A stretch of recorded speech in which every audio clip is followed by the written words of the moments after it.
ॐ नमो भगवते वासुदेवाय। ॐ नमो भगवते वासुदेवाय। ॐ नमो भगवते वासुदेवाय।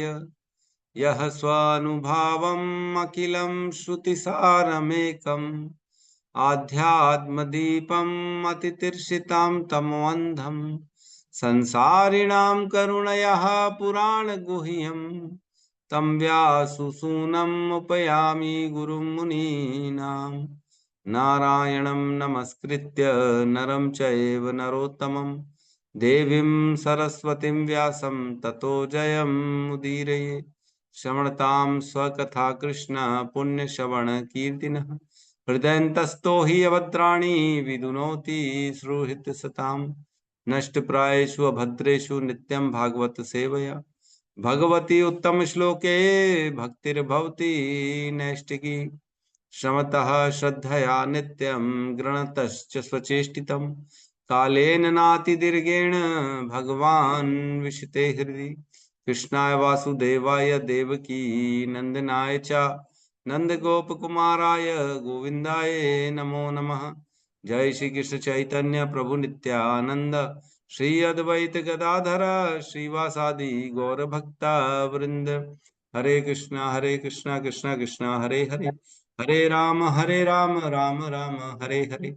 हरे कृष्णा कृष्णा कृष्णा हरे हरे हरे राम राम राम हरे हरे। हरे कृष्णा कृष्णा कृष्णा हरे हरे हरे राम राम राम हरे हरे। हरे अरे कृष्णा। सभी भक्तों का स्वागत है प्रातःकालीन श्रीमद् भागवतम के सत्र में। जैसे मैं बता रहा था, गुरुदेव का बड़ा महत्व है जीवन में, है ना। तो प्रभुपाद कहते थे, यस्य देवे परा भक्ति यथा देवे तथा गुरु तस्य एते कथिता यर्था प्रकाशन्ते महात्मनः। श्वेताश्वर उपनिषद। ये श्लोक प्रिय था, सबसे प्रिय श्लोक था प्रभुपाद को। इस श्लोक का वर्णन इस प्रकार है, यस्य देवे परा भक्ति, जैसे देवताओं की हम परा भक्ति करते हैं ना, है ना, मतलब उत्कृष्ट, परा मीन्स उत्कृष्ट, ऊपर, बहुत अच्छी, उच्च कैटेगरी की जो हम उनकी भक्ति करते हैं। यस्य देवे परा भक्ति यथा देवे तथा गुरु, तो सिमिलरली वैसे ही हमारे को गुरु की भी करनी चाहिए। जैसे देवताओं की पूजा आराधना करते हैं वैसे सिमिलर गुरु की भी करनी चाहिए। तस्य यस्य देवे परा भक्ति यथा देवे, जैसे देवताओं की, तथा गुरु, सेम टू सेम गुरु की भी वैसे ही करनी चाहिए। और ऐसे करने से क्या होगा, तस्य एते कथिता ही अर्था प्रकाशन्ते महात्मा। तो ऐसा करने से क्या होगा, सारे वेदों का ज्ञान हमारे हृदय में ऑटोमेटिक स्फुरित हो जाएगा, है ना।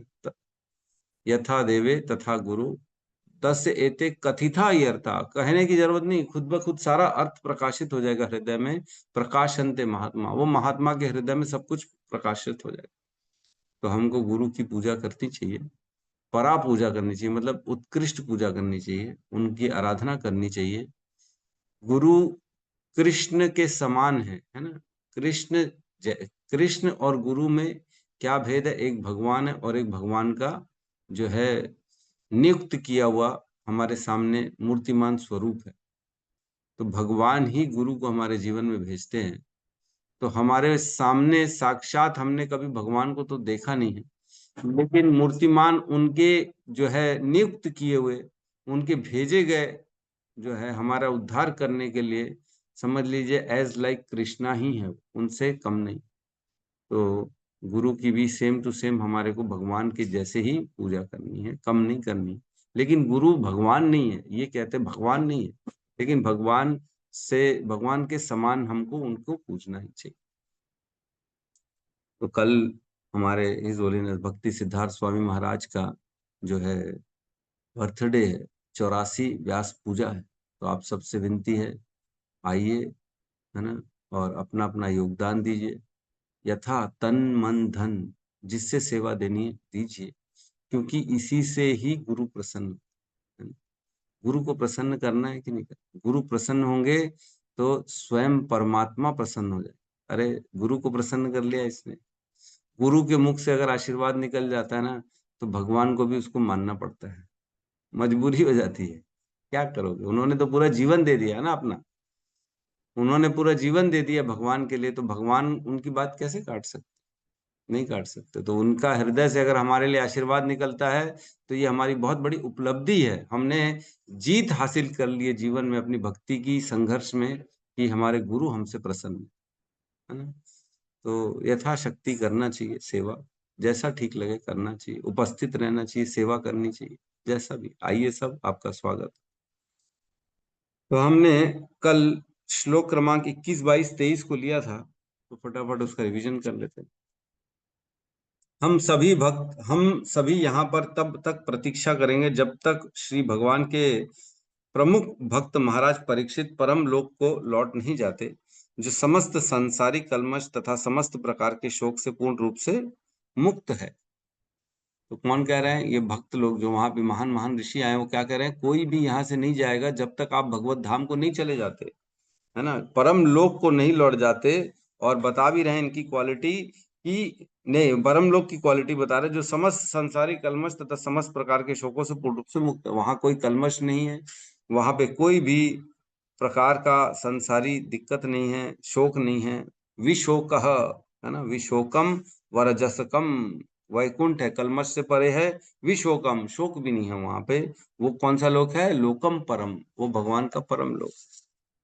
फिर 22 नंबर श्लोक में कहते हैं, महान ऋषियों ने जो कुछ कहा वह सुनने में अति मधुर, सार्थक तथा यथार्थ रूप से प्रस्तुत किया गया पूर्ण सत्य था। अतः उन्हें सुनने के पश्चात महाराज परीक्षित ने भगवान श्री कृष्ण के कार्यकलापों के विषय में सुनने की इच्छा से महर्षियों को अभिनंदन किया। तो रिक्वेस्ट की उन्होंने कि अब मैं भगवान के बारे में सुनना चाहता हूँ, क्योंकि मेरे हृदय में भगवान के प्रति भक्ति है, उनकी लालसा है, श्रद्धा, मैंने पूरा जीवन उनके लिए जिया है, तो अब अंत काल में तो मैं उनका स्मरण करना ही चाहता हूँ। क्योंकि परीक्षित महाराज को ऑब्वियसली धर्मात्मा थे, महाभागवत थे, उनको भगवत गीता का तो ज्ञान मालूम ही होगा, है ना। अंत काले च मामेव स्मरण मुक्त्वा कलेवरम यह प्रयाति स मद्भावम याति नस्ति न संशय। 8वां अध्याय, उसमें बताते हैं अंत काल में जो मेरा स्मरण करता है, वो निश्चित तौर से मेरे धाम को आता है ना, ये निश्चित। तो हम जानते हैं अंत काल में भगवान का स्मरण करना, ये पूरे जीवन का सर्वश्रेष्ठ लाभ है ना। सर्वश्रेष्ठ जीवन का उद्धार, जीवन का सक्सेस क्या है? कि अंत काल में भगवान का स्मरण आए। एतावान सांख्याया योग अभ्याम स्वधर्म परिनिष्ठया जन्म लाभ पर पुंसाम अंते नारायण स्मृति। जन्म लाभ, पूरे जन्म का लाभ तभी है जब अंते नारायण स्मृति, अंत में नारायण की स्मृति आ जाए। जन्म का लाभ सोचो, पूरे मनुष्य जन्म का लाभ तभी है जब अंत काल में भगवान का स्मरण आए। पूरा जीवन में और कोई लाभ नहीं है। अच्छा घर परिवार बच्चे ये वो सब निकाल लें, सब ये कर लिया, बड़ी मेहनत करी, ये पद पा लिया, वो पढ़ लिया, वो प्रतिष्ठा कर ली, पैसा कमा लिया, है ना, समाज में नाम है, ये नेता बन गए हैं, 10 लोग आगे पीछे घूम रहे हैं, ये सब लाभ नहीं है। ये तो केवल माया भटका रही है। माया दिखाती है, अरे वाह तुमने अचीव कर लिया, तुमने ये पा लिया, तुम तो बड़े आदमी हो गए हो, तुमको लोग पूछ रहे, तुम्हारे लिए बैठे हुए हैं 2-2 घंटा, है ना, तुम डांट रहे हो, किसी के ऊपर कंट्रोल कर रहे हो, ऐसा करो वैसा करो, सब तुम्हारे हिसाब से चल रहा है। तो ये क्या है? ये माया का खेल है। माया उस व्यक्ति के जीवन से उसका पूरा समय निकाल रहा है ना। और उसको लग रहा है कि मैं ऐश्वर्य में भोग कर रहा हूं, और मेरे जीवन में तो सब बढ़िया ही बढ़िया चल रहा है, इससे अच्छा और क्या हो सकता है। और व्यक्ति उस भ्रम में है, और उस भ्रम के हिसाब से वो अपने जीवन को पूरा का पूरा खत्म करते जा रहा है, रोज रोज निकलते जा रहे जीवन, और भगवान का स्मरण ही नहीं हो। माया का उद्देश्य ही ये है, जो व्यक्ति पैदा हुआ है उसके जीवन से पूरा समय को निकाल लो, और वो भक्ति कर ना पाए, है ना, भक्ति कर ही ना पाए, वो उसके जीवन से पूरा समय नष्ट कर दो, उसको फटका दो, उसको ये बता दो कि उसमें सुख है, उसमें सुख है, इधर सुख है, उसको पाने में सुख है ना, जो मन करे वो करो, वो इसमें सुख है, इंद्रिय तृप्ति में सुख है। तो ये माया का काम है, सबको भटकाती है। लेकिन जो महात्मा है, जो धीरवान व्यक्ति है, वो जानता है वो पढ़ता है, भगवत गीता पढ़ता है, उससे पता पड़ता है कि नहीं नहीं, असली सुख तो कहाँ है? कृष्ण के चरणों में है, कृष्ण की भक्ति में। वो असली सुख है, बाकी तो सब डुप्लीकेट है। असली घी और डुप्लीकेट घी तो जानते हैं, है ना। आदमी पानी भी बोतल खरीदता है तो अच्छे से देखता है कब एक्सपायरी है, ये है वो है। बिस्किट खरीदेगा तो एक बार देखेगा कैसा बिस्किट है, एक्सपायरी कब है ना। टमाटर आलू खरीदेगा तो अच्छे से चेक करके खरीदेगा, गंदा आलू क्यों खरीदे। लेकिन पूरे जीवन भर में डुप्लीकेट उद्देश्य को लेके जी रहे हैं, ओरिजिनल उद्देश्य को तो पहचाना ही नहीं। वो तो जब तक शास्त्रों की शरण में नहीं आएंगे पता ही नहीं पड़ेगा कि हमारा ओरिजिनल उद्देश्य क्या है जीवन। तो यहाँ ओरिजिनल उद्देश्य बताया गया है कि कृष्ण के चरणों की प्राप्ति पूरे जीवन का। और 23 नंबर श्लोक में कहते हैं, राजा ने कहा, हे महर्षियों, आप ब्रह्मांड के कोने कोने से आकर यहाँ पर कृपा पूर्वक एकत्र हुए हैं। आप सभी परम ज्ञान के मूर्तिमान स्वरूप हैं, जो तीनों लोकों के ऊपर ऊपर के लोक सत्य लोक के निवासी हैं। फल स्वरूप आपकी स्वाभाविक प्रवृत्ति अन्य व्यक्तियों का कल्याण करने की है, और इसके अतिरिक्त इस जीवन में अगले जीवन में आपकी अन्य कोई रुचि नहीं होती। तो जो ऋषि आए थे वो बड़े ऊपर ग्रहों से आए थे, ऊपर लोकों से आए थे। उनका उद्देश्य क्या था? केवल कल्याण करना। और वो कौन है? वो मूर्तिमान वेद हैं, मतलब ज्ञान से परिपूर्ण है। उनके पास ज्ञान की कोई कमी नहीं है। ऐसा नहीं कि कोई डाउटफुल है, किसी को कुछ मालूम नहीं है, कुछ शायद नॉलेज अधूरा रह गया। किसी ने शायद 12th में जो है कम मार्क्स लाए होंगे तो उसको नॉलेज कम है, फिजिक्स केमिस्ट्री में फेल रहा हो गया, ऐसा कुछ नहीं है। वो पूर्ण रूप से ज्ञानी थे सब के सब। तो ये कहने का मतलब क्या है? क्या ये सबको क्यों कह रहे हैं कि आप सब ज्ञानी हैं? क्योंकि सबसे अभी ना एक बहुत जबरदस्त प्रश्न करने वाला हमारे परीक्षित महाराज बता रहे हैं कि सब वेद के मूर्तिमान स्वरूप हैं, और जिनको सभी वेदों का नॉलेज है, ऐसे ज्ञानी महर्षियों से वो एक प्रश्न पूछने वाले हैं। और वो प्रश्न किसके लिए पूछने वाले? हमारे लिए पूछने वाले। वो तो स्वयं जो है ज्ञान उनको है, वो भागवत है, महाभागवत है, उनको सब मालूम है। तो 24 नंबर श्लोक है आज का हमारा, है ना। कल तक हमने बाकी कर लिया था, 23 नंबर तक कर लिया था ना। जी। राइट। तो 24 नंबर श्लोक में प्रवेश करते हैं हम। श्लोक क्रमांक 24, अध्याय 19, स्कंद 1, श्रील सुखदेव गोस्वामी का प्राकट। ततश्च वः पृश्यमिमं विपृश्ये ततश्च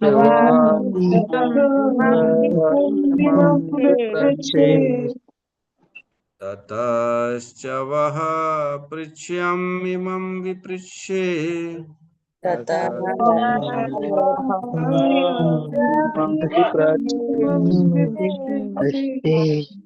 विश्राभ्य विप्रा इति कृत्यतायाम्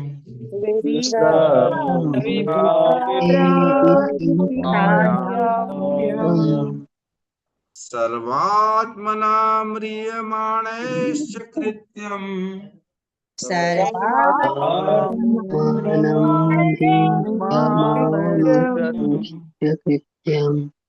शुद्धं च तत्रामृषाभियुक्ता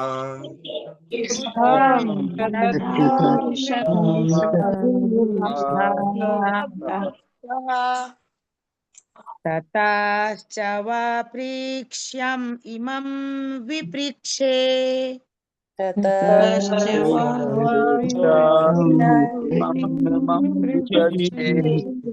विश्राभ्य विप्रा इति कृत्यतायाम्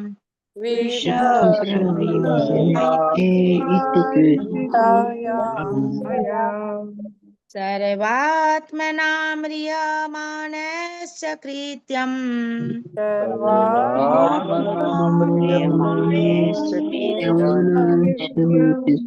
बुद्धं च तत्राभियुक्तः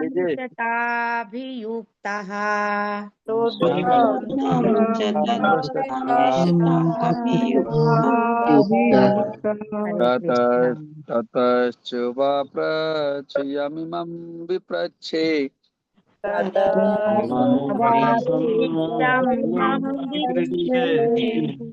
वृषाभिविप्रा इति कृत्यतायाम्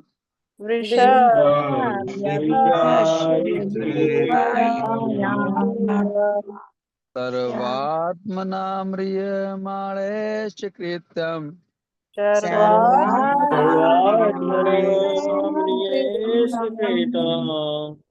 शुद्धं च तत्रामृषताभियुक्तः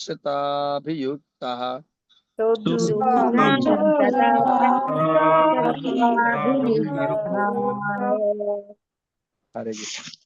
हरे कृष्ण। अनुवाद। बहुत ही सुंदर श्लोक है। हे विश्वास पात्र ब्राह्मणों, अब मैं अपने वर्तमान कर्तव्य के विषय में पूछ रहा हूं। कृपया पूर्ण विचार विमर्श के पश्चात मुझे सभी परिस्थितियों में हर एक के कर्तव्य के विषय में और विशेष रूप से जो तुरंत मरने वाला है, मरणासन, उसके कर्तव्य के विषय में बताइए। ओम अज्ञानतिमिरन्धस्य ज्ञानांजन शलाकया चक्षुरुन्मीलितं येन तस्मै श्री गुरुवे नमः। श्री चैतन्य मनोभीष्टं स्थापितं येन भूतले स्वयं रूपः कदा मह्यं ददाति स्वपदान्तिकं। वन्देऽहं श्रीगुरु श्रीयुत पदकमलं श्रीगुरून् वैष्णवांश्च श्रीरूपं सागरजातं सहगण रघुनाथान्वितं तं सजीवं साधवैतं सावधूतं परिजन सहितं कृष्ण चैतन्य देवं श्री राधा कृष्ण पादान् सहगण ललिता श्री विशाखान्वितांश्च। हे कृष्ण करुणा सिंधु दीनबंधु जगतपते गोपेश गोपिका कांता राधा कांत नमस्तुते। तप्त कांचन गौरांगी राधे वृंदावनेश्वरी वृषभानुसुते देवी प्रणमामि हरिप्रिये। वाञ्छाकल्पतरोभश्च कृपा सिन्धुभ्य एव च पतितानां पावनेभ्यो वैष्णवेभ्यो नमो नमः। नमो विष्णुपादाय कृष्णपृष्ठाय भूतले श्रीमते भक्तिवेदांत स्वामीति नामिने। नमस्ते सरस्वती देवे गौरवाणी प्रचारिणे निर्विशेष शून्यवादी पाश्चात्य देश तारिणे। जय श्री कृष्ण चैतन्य प्रभु नित्यानंद श्री अद्वैत गदाधर श्रीवासादि गौर भक्त वृंद। हरे कृष्णा कृष्णा कृष्णा हरे हरे, हरे राम राम राम हरे हरे कृष्णा। बहुत ही इम्पोर्टेंट श्लोक है ये, बहुत ही सुंदर श्लोक है। इसको हमको समझना है ना। इसमें क्या कह रहे हैं परीक्षित महाराज? दो प्रश्न पूछ रहे हैं, है ना। परीक्षित महाराज, पिछले श्लोक में क्या बोला था परीक्षित महाराज ने, याद है ना सबको, कि आप सभी कौन है? वेदों के साक्षात मूर्तिमान स्वरूप हैं। वेद, सभी वेद, वेदों में क्या है? गुह्य ज्ञान है, पूरा ज्ञान भरा हुआ है। आत्मा के बारे में, व्यक्ति के बारे में, ईश्वर के बारे में सब कुछ लिखा गया वेदों में। तो इसलिए इनसे पूछ रहे हैं क्योंकि आप सब ज्ञानी हैं, बड़े परम ज्ञानी हैं। और क्या है दूसरा रीजन? आप सभी कल्याण करने वाले। पिछले श्लोक में बोला ना, आपके दो गुण हैं, एक तो वेदे, सब वेदों के आप मूर्तिमान स्वरूप हैं, और सभी पे कल्याण करने का ही उद्देश्य है, और कोई काम ही नहीं है आपको। एक तो वेल विशर है और एक नॉलेज है पूरा। तो ऐसे व्यक्ति से ही तो प्रश्न पूछेगा ना। किसी किसी रास्ते से, राह चलते से पूछ लेंगे, अरे भैया बताओ तो कैसे व्यापार किया जाता है? फिजिक्स केमिस्ट्री मैथ्स का थोड़ा सा प्रॉब्लम बता दो। अरे बोले प्रभु कहाँ बताऊं, वो गुटखा खा रहे हैं। अरे हम ही नहीं जानता हूँ। तो ऐसा, ऐसे व्यक्ति से नहीं पूछते हम, सीनियर से पूछा जाता है। तो यहाँ पूछा ततश्च, ततश्च इस प्रकार। इस प्रकार किस प्रकार? क्योंकि आप सभी वेदों के मूर्तिमान हैं, आप सब ज्ञानी हैं और आप सब कल्याणमय हैं, आप कल्याण करने के लिए, इसलिए ततश्च, इसलिए वह आप पर, वह मीन्स आप लोग सब जो वहां पे आए हुए हैं, पृच्छ्यामम इमम, पृच्छ्याम, पृच्छ्याम इमम मतलब जो पूछने जाने योग्य है, पूछे जाने वाला प्रश्न पूछ रहा हूं मैं। ऐसा नहीं कि व्यर्थ कुछ भी बात कर इधर उधर की, मौसम का हाल बताएंगे क्या? मैं यहाँ पे 7 दिन के आमरण अनशन के लिए बैठा हूँ, धूप पानी बारिश क्या होगा तो किस स्थान में बैठ जाऊं बताओ, ये नहीं पूछ रहे हैं। एकदम सटीक प्रश्न पूछ रहे हैं, जो पूछे जाने योग्य है प्रश्न। विपृच्छ, पूछ रहा हूं, जो पूछे जाने वाला प्रश्न है, योग्य है, पूछने जाने यज्ञ, यह यहाँ पूछ रहा हूं। इमम मतलब यहाँ पूछ रहा हूं मैं अब आपसे सबसे। क्या कह रहे हैं? विश्रभ्य विप्रह इति कृत्यतायाम, विश्रभ्य विश्वास करके, मैं आप सब पे पूर्ण विश्वास करता हूं। आप जो देखो क्या होता है, किसी की सलाह से हमारा जीवन तबाह हो सकता है और किसी की सलाह से हमारा जीवन का उद्धार हो सकता है ना। तो हम देखते हैं बेचारे कई लोगों को ना आतंकवादी बना दिया जाता है, उनको ये विश्वास दिलाया जाता है कि तुम अगर किसी के सामने जाके बम फोड़ोगे तो तुमको जो है जन्नत मिलेगी और तुमको 72 हूरें मिलेंगी। ये उनको विश्वास दिलाया जाता है, उनके दिमाग में फीड किया जाता है कि ये करोगे तो तुम्हारा अल्लाह तुमसे प्रसन्न हो जाएगा। तो ऐसा गलत सलत बोल के उनको विश्वास दिलाया जाता है और ये उनको ये विश्वास दिलाया जाता है कि ये सबसे श्रेष्ठ कार्य है। तो ये विश्वास दिलाने के बाद बेचारे क्या करते हैं, आतंकवादी बन जाते हैं और जा जाके बम फोड़ देते हैं। तो किसी के ऊपर विश्वास करना है कि नहीं करना है, ये बड़ा इंपॉर्टेंट है। अगर कोई गलती से ऐसे आईएसआई या जो आतंकवादी अलग अलग अल कायदा पता नहीं कौन कौन से जो ग्रुप हैं उनमें विश्वास करके चला जाता है कि ये सही बता रहे हैं, तो उसने पूरा जीवन अपना क्या किया, तबाह कर दिया, वेस्ट, जीरो कर दिया, खत्म कर दिया पूरा जीवन। सोचो आदमी कितनी मेहनत करता है जीवन में, माँ बाप कितना मेहनत करते बच्चे को बड़ा करने के लिए, और पूरा जीवन क्या किया उसने, केवल किसी गलत आदमी पे विश्वास करके उनकी बात मान के बर्बाद कर दिया, खत्म कर दिया। लेकिन यहीं अगर कोई सही आदमी की बात माने तो शायद उसका जीवन तर जाएगा, है कि नहीं? अगर किसी की बात मानता है ना, इस्कॉन में प्रवेश करता है, भगवत गीता पढ़ता है, गुरुओं की वाणी सुनता है, हमारी क्लास में आता है, हमसे सुनता है कि नहीं नहीं माला करो माला करो, और माला करता है, तो अगर हम पे विश्वास करता है, इस्कॉन पे विश्वास करता है, प्रभुपाद पे विश्वास करता है, तो उसका जीवन उद्धार हो जाता है, पूर्ण रूप से सफल। सोचो जो चॉइस है जिसके पास, जिसको कुछ मालूम नहीं है, वो हो सकता है किसी गलत आदमी पे भी सुन विश्वास कर ले, चाहे किसी सही आदमी पे विश्वास कर ले। ये डिपेंड करता है उसके भाग्य के ऊपर, उसके नॉलेज के ऊपर। हो सकता है बेचारा गलती से किसी गलत आदमी पे विश्वास कर ले, हो सकता है उसको वो सही लगे, लेकिन एक छोटी सी चूक, हल्की सी चूक, इधर की जगह उधर चला जाए या उधर की जगह इधर चला जाए, तो कितना बड़ा जीवन में उद्धार हो सकता है या पतन हो सकता है उसके जीवन का पूरा। हरि बोल। कृपया म्यूट में रखें सब, ठीक है। तो यहाँ पे कहने का अर्थ ये है कि विश्वास कर रहे हैं ये, कि मेरे को मालूम है आप सब जो सलाह देंगे वो मेरा उद्धार ही होगा, उसमें मेरे लिए कोई भी गलत बात आप नहीं बोलेंगे, इसलिए विश्वास कर रहे हैं वो। और क्या करें, विप्रह, आप हे ब्राह्मण, सभी पे मैं आप पे विश्वास करके, इति कृत्यतायाम, इस प्रकार विभिन्न कर्तव्यों में से, इति कृत्ययाम मतलब इस प्रकार, इति मीन्स इस प्रकार, कृत्ययाम मीन्स कितनी सारे व्यक्तियों के कर्तव्य होते हैं कि नहीं। एक ही व्यक्ति है जिसका पति धर्म भी है, पत्नी धर्म भी है, पुत्र धर्म भी है, पिता धर्म भी है ना, और उसको अपने समाज के लिए भी धर्म है, उसके राज्य के लिए भी धर्म है। इस प्रकार एक बाउंड्री में बैठा है बेचारा आर्मी, तो वो फौजी भी है, उसको देश के लिए भी काम करना है, और उसी समय उसकी एक पत्नी भी है तो उसको घर के लिए भी काम करना है, उसी समय उसका एक बच्चा भी है तो वो एक पिता भी है। तो एक ही व्यक्ति के अंदर कितने सारे कर्तव्य भरे पड़े होते हैं। तो यहाँ कह रहे हैं कि इतने सारे कर्तव्य हर व्यक्ति के पास होते हैं, इति कृत्ययाम, मेरे पास भी, आपके पास भी, हर व्यक्ति के पास अनेकों अनेकों कर्तव्य होते हैं जो उसको करने होते हैं जीवन में। उनमें से सर्वात्मनः, प्रत्येक व्यक्ति के लिए, सर्वात्मनः मीन्स सभी जितने भी संसार में लोग हैं उन सभी के लिए, इतने सारे कर्तव्यों में से जो नॉर्मल संसार के जितने भी व्यक्ति हैं उन सभी के लिए, या फिर म्रियमाणश्च, जो मरणासन व्यक्ति है, जो मरने वाला है, जिसकी मृत्यु निकट है, जिसको पता पड़ गया बस अब निपटने वाला हूं, मेरी टिकट कट चुकी है, मैं भगवत धाम जाऊंगा कि यमलोक जाऊंगा ये पता नहीं है, लेकिन जो जाने वाला है कुल मिला के फाइनल उसका, है ना, इन दोनों का, दो दो दो लोगों की कैटेगरी डाली, सर्वात्मना सभी प्रकार के लोगों के लिए, और चाहे मरणासन के लिए, जो मरने वाला है उसके लिए, कृत्यम, क्या ड्यूटीज हैं, कृत्यम, कृत्यम क्या इसमें अधिक अनुवाद लिखा है, आज्ञाकारी,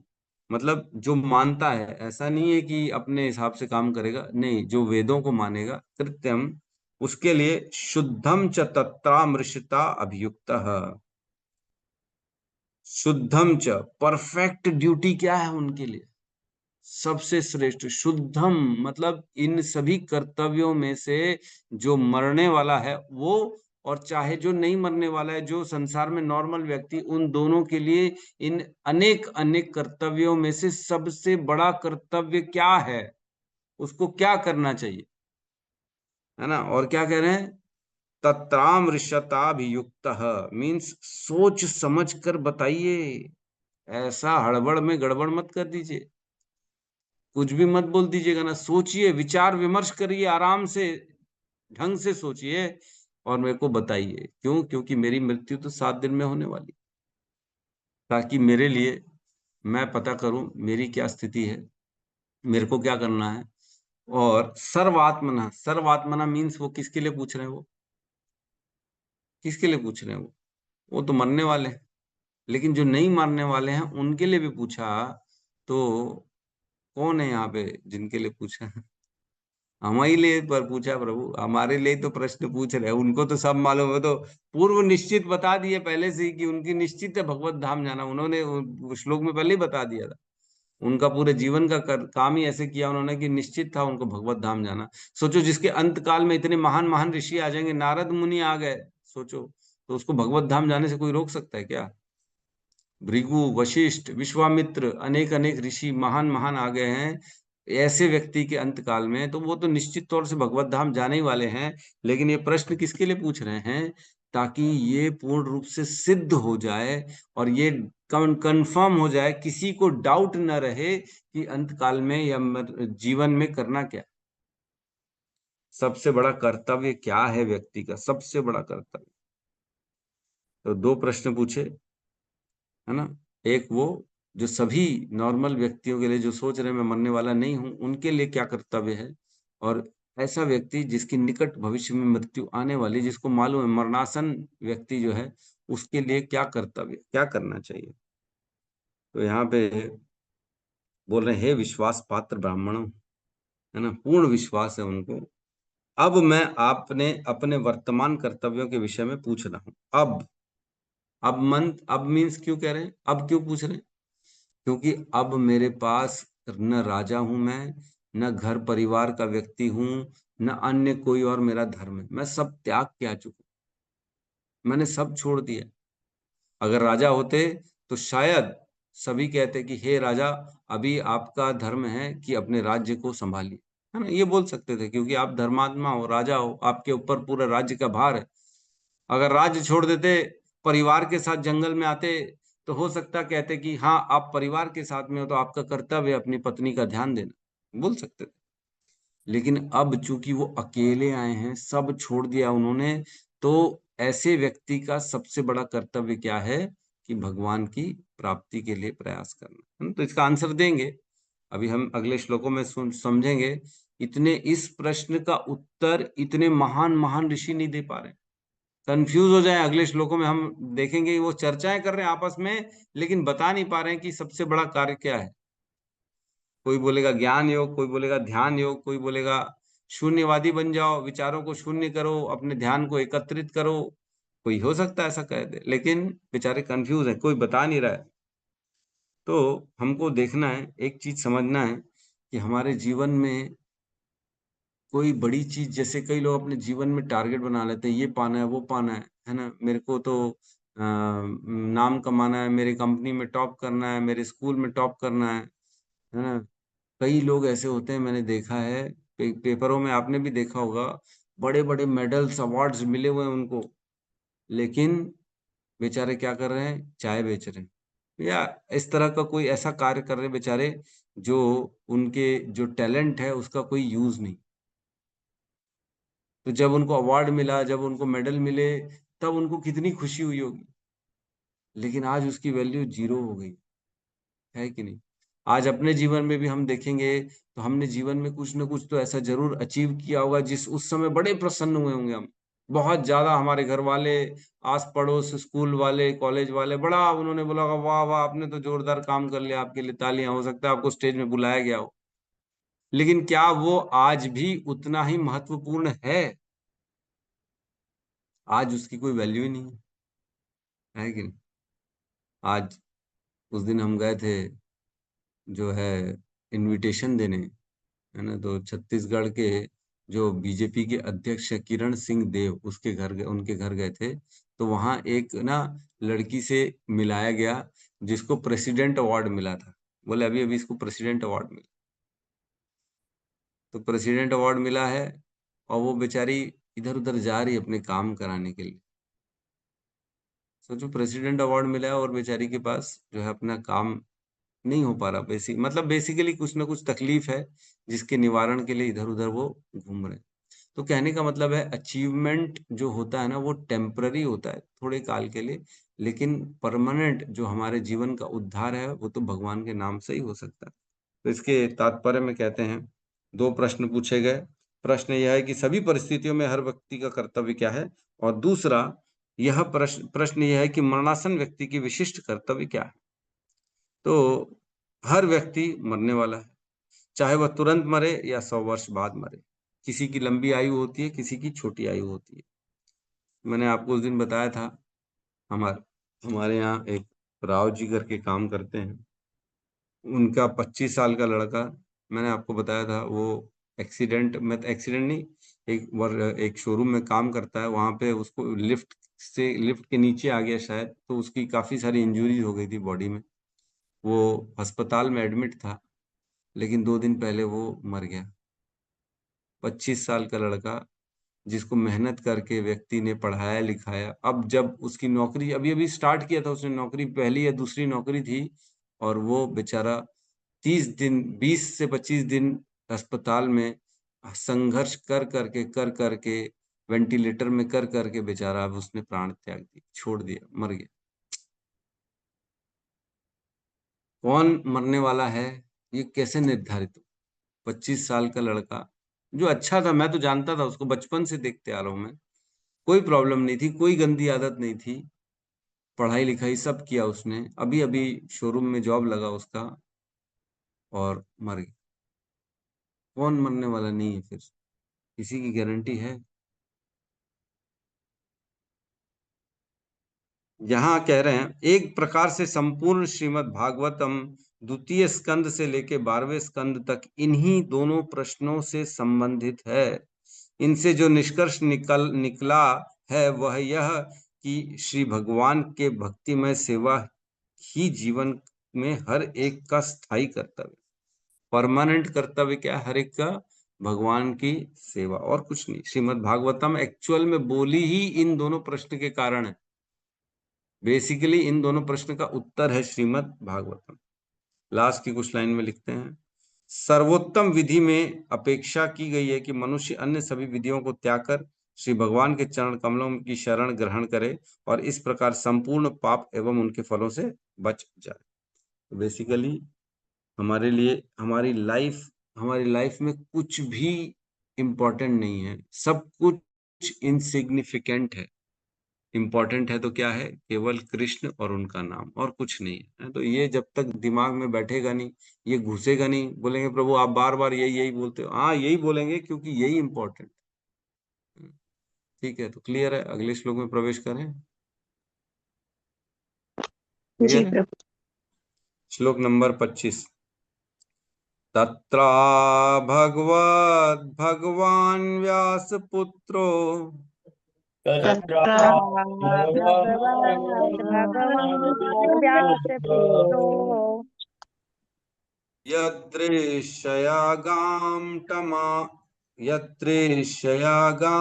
तमानोऽपेक्षः यदृच्छयागामनपेक्षः अलक्ष्यलिंगो निजलाभ तुष्टो अलक्ष्यलिङ्गो निजलाभतुष्टो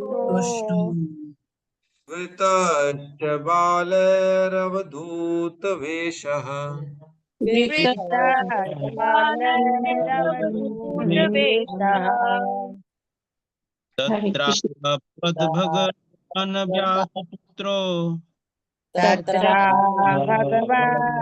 भगवान् व्यासपुत्रो यदृच्छया गामटमानोऽनपेक्षः यदृच्छया कामतमानपेक्षः अलक्ष्यलिङ्गो निजलाभतुष्टो अलभ्यो निजावतुष्टो मृतश्च बालैः अवधूतवेषः वित्तशबालैरवधूतवेषः तत्र भगवान् व्यासपुत्रो तत्र भगवान् व्यासपुत्रो यदृच्छया गामटमानो अनपेक्षः यदृच्छयागामतमानपेक्षः अलक्षया लिङ्गो निजलाभुतुष्टो अलक्ष्यलिङ्गलाभतुष्टो वृत्तेश बालैरवधूतवेषः वृत्ताशबालैरवधूतवेषः अनुवाद। उसी समय श्रील व्यासदेव के शक्ति संपन्न पुत्र वहां प्रकट हुए, जो संपूर्ण पृथ्वी पर उदासीन तथा आत्मतुष्ट होकर विचरण करते रहते थे। उनमें किसी सामाजिक व्यवस्था या जीवन स्तर, वर्णाश्रम धर्म का कोई लक्षण प्रकट नहीं होता था। वे स्त्रियों तथा बच्चों से घिरे थे और इस प्रकार का वेश धारण किए थे मानो दूसरों ने उन्हें अपेक्षित किया हो। तो सबको शुभकामनाएं। हमारे बीच सुखदेव गोस्वामी आ चुके हैं। हरि हरि बोल, हरि बोल। यहाँ सुखदेव गोस्वामी स्वयं प्रकट हो चुके हैं। कब उनका वर्णन चल रहा है। तत्र भवत भगवान व्यास पुत्रो, तत्र भवत प्रकट हुए, तत्र वहां पर, अभवत मीन्स प्रकट हो गए। कौन प्रकट हो गए? भगवान व्यास पुत्रो। तो व्यास पुत्र को भगवान कहा जा रहा है, सुखदेव गोस्वामी को भगवान कहा जा रहा है। क्यों कहा जा रहा है? क्योंकि वो भगवान के शुद्ध भक्त हैं और भगवान के समान शक्ति को धारण किए हुए, है ना। कई बार भगवान के भक्तों को भी भगवान कहा जाता है ना। नारद भगवान हमने पढ़ा है, नारद के लिए भी भगवान भगवान का वर्णन आया है। तो यहाँ पे सुखदेव गोस्वामी, जिनमें शक्ति है, जिनमें भगवान के द्वारा शक्ति प्रदत्त है, वह सुखदेव गोस्वामी को भगवान कहा जा रहा है ना। यह दृश्यया गाम अटमानो अपेक्षा मीन्स यद दृश्यया, अपनी इच्छा अनुसार जो इधर उधर भ्रमण करते, कोई उनके ऊपर जो है बाउंडेशंस नहीं है। सुखदेव गोस्वामी को आपको सुबह उठना है, ये करना है, वो करना है, ऐसा कुछ नहीं। वो अपनी इच्छा अनुसार जहां जो मर्जी है वो करते हैं। उनको कोई बंधन में है ही नहीं, वो किसी बंधन में, अपनी इच्छा अनुसार। यद इच्छ्रया, तो ये क्यों कह रहे हैं यद इच्छ्रया? इसलिए कह रहे हैं कि वहां पे प्रकट हो गए वो, जहां अभी अभी प्रश्न पूछा, सोचो परीक्षित महाराज ने, कि मरणासन के लिए क्या कर्तव्य है और जो नहीं मरने वाला है उसके लिए क्या कर्तव्य है। उसी समय प्रकट हो गए। सोचो कैसे भगवान की ये इच्छा है कि अवधूत समय जो किसी प्रकार से किसी बंधन में नहीं है, वो व्यक्ति वहां पे प्रकट हो गया। यदि श्रेया गाम टमानो अनपेक्ष, गाम मीन्स इस पृथ्वी पर, जो पूरी पृथ्वी में विचरण करते हैं, पृथ्वी पर अटमानो मतलब विचरण करते हैं, अनपेक्ष मीन्स किसी से कोई अपेक्षा नहीं करते, किसी से कुछ भी अपेक्षा नहीं करना, पूरे संसार से अपेक्षा नहीं करना। बिना अपेक्षा का तो कोई काम ही नहीं होता है। ऐसा कोई है जो अपेक्षा ना करे? अरे प्रभु कम से कम बच्चों से तो अपेक्षा करेंगे, अरे प्रभु कम से कम अपने शरीर से तो अपेक्षा करेंगे, कम से कम कुछ तो ठीक ही दिखेंगे ताकि लोग देखें हमको। अपेक्षा करेंगे ना, लोग हमारी तारीफ करें इसलिए अच्छे अच्छे वस्त्र पहनते हैं। अपेक्षा करते हैं इसलिए बढ़िया सुंदर सुंदर लिपस्टिक लगा के कहीं पे भी जाते कि लोग देखे तो कम से कम हमारी तारीफ होनी चाहिए ना भाई। तो यहाँ अनपेक्षा, कोई अपेक्षा ही नहीं है। कोई क्या सोच रहा है, क्या हमसे चाह रहा है, कुछ चाहिए वस्तु, सोचो पूरे संसार को इससे कोई वस्तु ही नहीं चाहिए उसको। ऐसा कौन हो सकता है? पूरे संसार से कुछ भी नहीं चाहिए। हम कहीं पे भी जाएंगे देखेंगे तो इच्छा तो होगी कम से कम। रोड में जाएंगे, चलो संतरा देख लिए, है ना, अनार देख लिए तो खाने की इच्छा होती, चलो कुछ खा लेता हूँ। इनकी तो वो भी इच्छा नहीं है, किसी से कोई इच्छा ही नहीं है, जीरो इच्छा। ऐसा भी कोई होता है बताओ? अनअपेक्षा, पूरे पृथ्वी में घूम रहे हैं और पूरी पृथ्वी में किसी से अपेक्षा ही नहीं है। और क्या करें? अलक्ष्य लिंगो, बिना किसी सिम्टम के। जैसे कई बार बोला जाता है ना, लिंग, शिवलिंग। शिवलिंग क्या है? जैसे पुल्लिंग होता है, स्त्रीलिंग होता है। मतलब पुल्लिंग मीन्स यह पुरुष का सूचक है, और स्त्री मीन्स, स्त्रीलिंग मीन्स ये स्त्री का सूचक है। ये उपमा दी जाती है, ये सिम्टम है कि ये पुरुष है, और ये सिम्टम है कि ये स्त्री है। उसी प्रकार जो है यहाँ पे कह रहा है अलक्ष्य लिंगो, मीन्स ऐसी कोई सिम्टम ही नहीं था, ऐसा कोई दिख ही नहीं रहा था कि ये कौन है, किस उद्देश्य से क्या कर रहे हैं। जैसे एक सन्यासी है तो उसका एक लुक आता है ना कि वो गेहुआ धारण करेगा, त्रिदंडी हो सकता है, डंडा हाथ में रखे। उनकी धोती अलग टाइप की होती है सन्यासियों की, ब्रह्मचारियों की धोती अलग टाइप की होती है। तो देख के आदमी पता देता है कि ये ब्रह्मचारी है कि ये सन्यासी है, क्योंकि उन्होंने वैसा वेशभूषा धारण किया हुआ है ना। जैसे जो गृहस्थ है, माताएं लोग सिंदूर लगाएंगी, मंगलसूत्र पहनेंगी, तो जिससे हमको पता पड़ता है कि ये शादीशुदा है ना। इस प्रकार से जो है, जिसने तिलकधारी कर लिया, व्हाइट पहना हुआ, मतलब ये गृहस्थ है या गृहस्थ जाने वाला, गृहस्थ में प्रवेश करने वाला। ऐसा सिम्टम्स आ जाते हैं ना, दिखाई देते हैं कि ये कौन से वर्ण से, कौन से आश्रम से है, कौन सी कैटेगरी को बिलोंग करता है, ये सब चीज दिखाते हैं ना। इसीलिए तो लोग बड़ा बड़ा टाई पहनेंगे, कोट पहनेंगे, अपनी कैटेगरी दिखाने के लिए, मैं कौन सी कैटेगरी को बिलोंग करता हूँ, है ना। Prabhu, I am not that type of guy, Prabhu, I am little bit higher.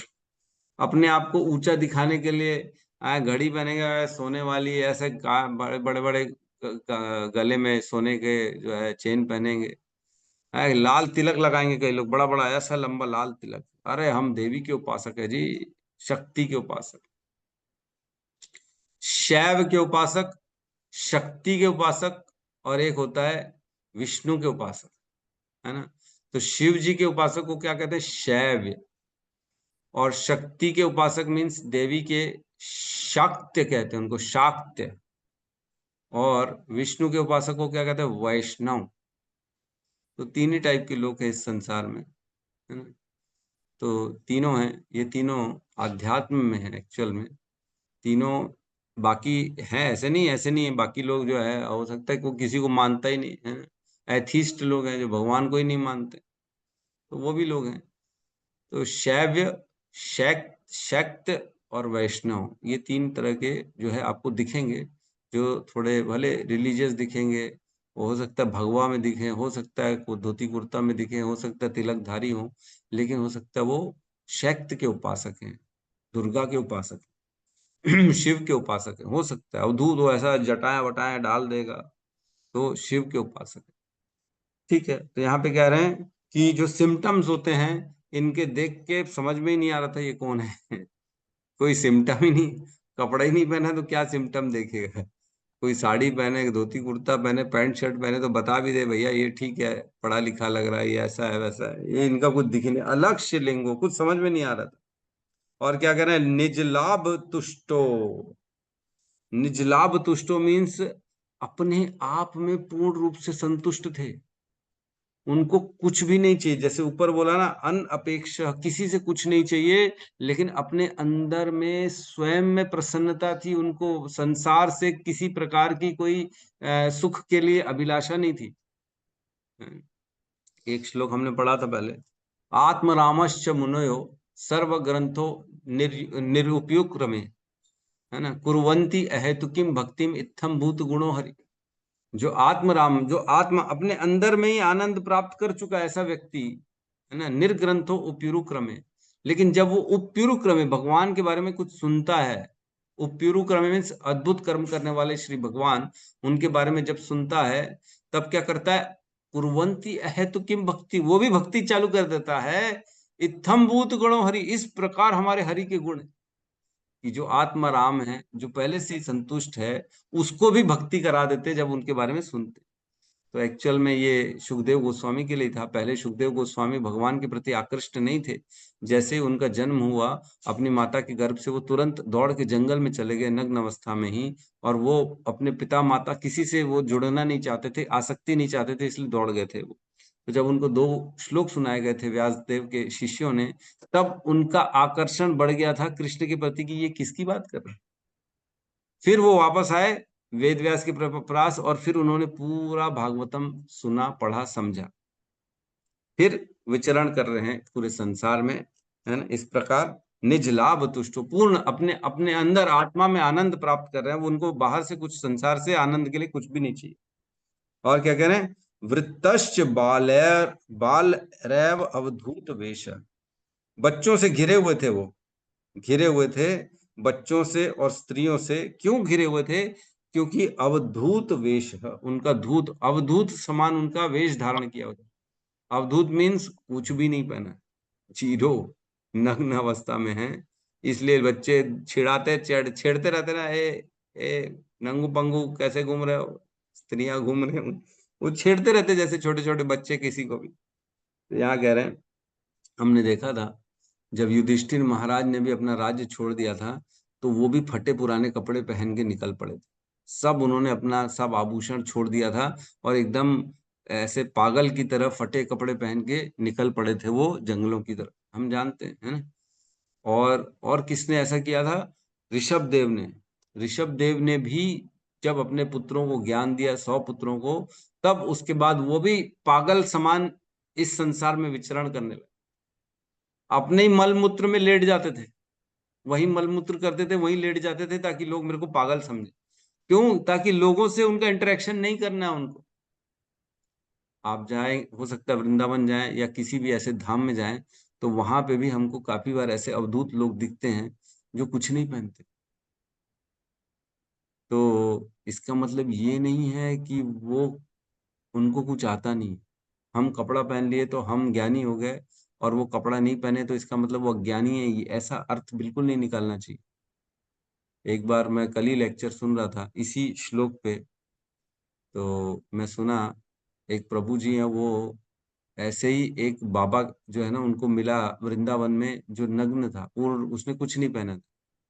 तो इन्होंने बात ही कर ली उनसे, प्रभु जी आप ऐसे क्यों, क्या है आप बताइए। तो उन्होंने बात करते करते बताया उनको। सोचो क्या बोलते हैं, इंग्लिश में बोलते हैं, I am disciple of Shrila Bhakti Siddhanta Saraswati Thakur. ये बोला उन्होंने, ऐसे इंग्लिश में बोला, और कैसे घूम रहे बिना कपड़ों के। तो कोई बोलेगा कि वो अज्ञानी है? क्या स्तर है उनका, कोई समझ सकता है? अपने दिमाग से हम समझ सकते हैं कि किस स्तर की भक्ति में होंगे वो? हम समझ भी नहीं सकते।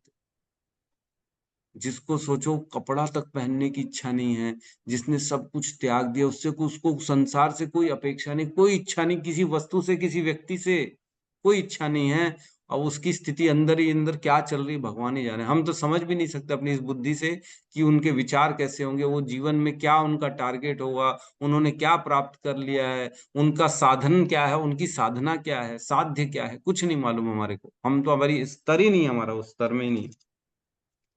तो यहाँ सुखदेव गोस्वामी के लिए बता रहे हैं कि जो है वह अवधूत के रूप में घूम रहे थे। तो सुखदेव गोस्वामी का हमने प्राकट्य पढ़ा था 1.2.2, है ना, हम पढ़े थे उस समय, थोड़ा थोड़ा वर्णन हुआ था।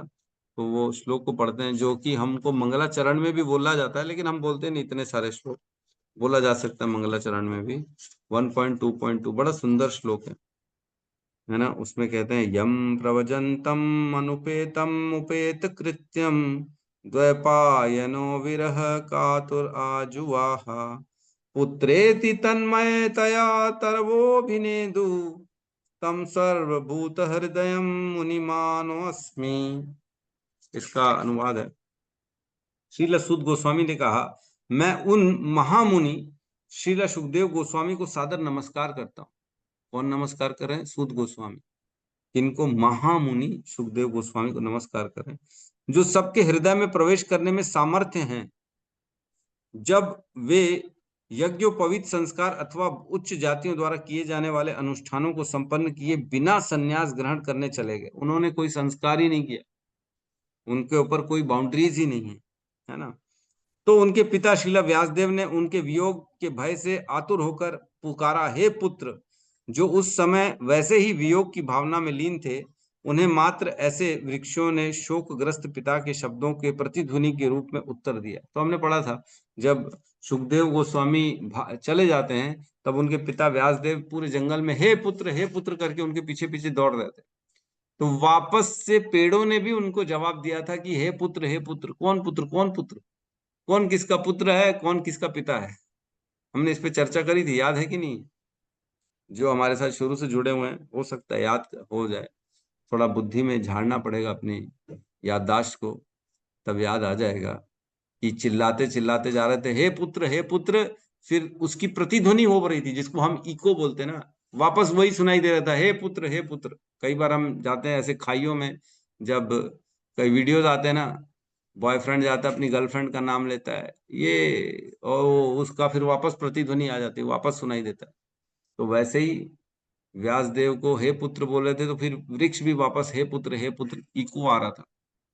तो वहां पे अर्थ लिया गया था कि तुम जिसको पुत्र मान रहे हो, कौन किसका पुत्र है? इतने बड़े ज्ञानी हो, हैं, कोई किसी का पुत्र है? ये तो हर जन्म में अलग अलग संबंध में व्यक्ति आता है। ठीक है, तो यहाँ पे हम आज की क्लास को क्लोज करते हैं। यहाँ पे विशेष रूप से सुखदेव गोस्वामी का वर्णन है। रुकिए, इसमें ना हम 1 मिनट ये देख लेते हैं। तात्पर्य में कह रहे हैं, महाराज परीक्षित की जिज्ञासा से ऐसा प्रतीत हो रहा है कि महर्षिगण एक मत नहीं हो पा रहे थे कि क्या किया जाए, है ना। ये तात्पर्य में लिखा है कि वो लोग डिसीजन नहीं ले पा रहे थे एक दूसरे के साथ। जब प्रश्न किया कि मरणासन के लिए क्या कर्तव्य है और जो नहीं मरने वाला है उसके लिए क्या कर्तव्य है, तो वो सब जो है ना कंफ्यूज हो गए थे, एक मत नहीं हो पा रहे थे। बेसिकली लड़ाई झगड़ा नहीं चल रहा था कॉलर पकड़ के कि तुम, अरे मैं बोल रहा हूँ उसी को बोलो रे, सब मिलके बोलो रे, यही करना है करके, ऐसा नहीं। सब डिस्कशन कर रहे थे, लेकिन एक मत नहीं हो पा रहे थे। सबका डिसीजन अलग अलग आ रहा था, कोई कुछ बोल रहा था, कोई कुछ बोल रहा था, कोई कुछ बोल रहा था, लेकिन सबका आंसर एक समान नहीं था। तो अगर हम यह प्रश्न आज गूगल से पूछेंगे कि मरणासन व्यक्ति को क्या करना चाहिए, तो गूगल भी नहीं बता पाएगा कि इसको क्या करना चाहिए। बता देगा गूगल क्या करना चाहिए, उसको खुद को क्या मालूम है, कोई नहीं बता पाएगा एक्चुअल में। इसीलिए ये प्रश्न पूछा गया है, ताकि हम जैसे जो भटके हुए व्यक्ति हैं, बद्ध जीव हैं, उनको सही रास्ता मिले, मार्गदर्शन मिले, और श्रेष्ठ मुनियों, श्रेष्ठ ऋषियों का एक मत जो हो, आंसर सभी जिसको स्वीकार करें, वो हम तक हमारे पास आए, हम समझ पाए कि जीवन में करना क्या। तो यहाँ लास्ट में कह रहे हैं, जिस प्रकार भिन्न भिन्न डॉक्टर भिन्न भिन्न औषध विधि बताते हैं, उसी प्रकार मुनियों में भी मत भिन्नता होती है। जब ये सभी बातें चल रही थी, तभी श्रीला व्यासदेव के शक्ति संपन्न तेजस्वी पुत्र वहां प्रकट हुए। तो जैसे एक बीमारी में हर डॉक्टर का मत अलग अलग होता है, कोई अलग दवाई देगा, कोई अलग दवाई देगा, उसी प्रकार यहाँ सब मुनि, सब ऋषि भी अलग अलग अपने विचार प्रकट कर रहे थे, एक मत नहीं हो पा रहे, ये कहने का अर्थ है। ठीक है, तो किसी का प्रश्न है तो हम यहाँ पे ले सकते हैं, इसका उच्चारण करते हैं। हरे कृष्णा हरे कृष्णा कृष्ण कृष्ण हरे कृष्ण हरे, हरे हरे राम हरे राम राम हरे राम हरे। हरे समस्त भक्त वृंद की जय। जगत गुरु शील प्रभुपाद की जय। निताई गौर प्रेमानंदे, हरि हरि बोल। हरे हरि बोल। कृष्णा प्रभु जी, दंडवत प्रणाम, बहुत बहुत धन्यवाद प्रभु जी। धन्यवाद, हरे कृष्ण।